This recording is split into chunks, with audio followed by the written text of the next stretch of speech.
everybody is just really going for it. Oh! Yeah.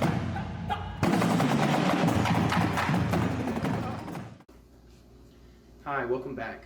We're working towards the perfect upstroke and perfect downstroke. Now, so far we've talked about the physiology of what's going on in your hands while you move your fingers around. If you haven't already checked that video out, go ahead and check it out so that you can understand what's happening inside your wrist when you move your fingers. Now, next thing I want to do before we get into actual drumming is I want to talk about one of the main fallacies that people do when they're trying to play.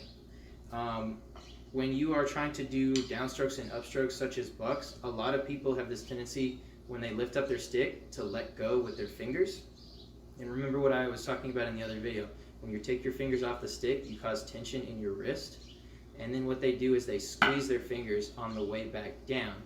And when you squeeze your fingers, that causes tension in the other direction. So both of those things are going to cause your wrist to move slower. So you won't be able to play as fast of strokes. As you can see, I'm taking my fingers off the stick and putting them back on. Now, another thing that you might notice about me trying to play like that is my quality of sound is not as consistent as well, because I'm using all these different muscle groups, fingers and wrist, and causing tension throughout while I'm playing. It's making my rhythms a little less even, and it's making my strength of each accent and strength of each tap inconsistent as well. If I hold on with my fingers without squeezing them and without taking them off the stick, and mainly use my wrist with my fingers just being gentle but firm,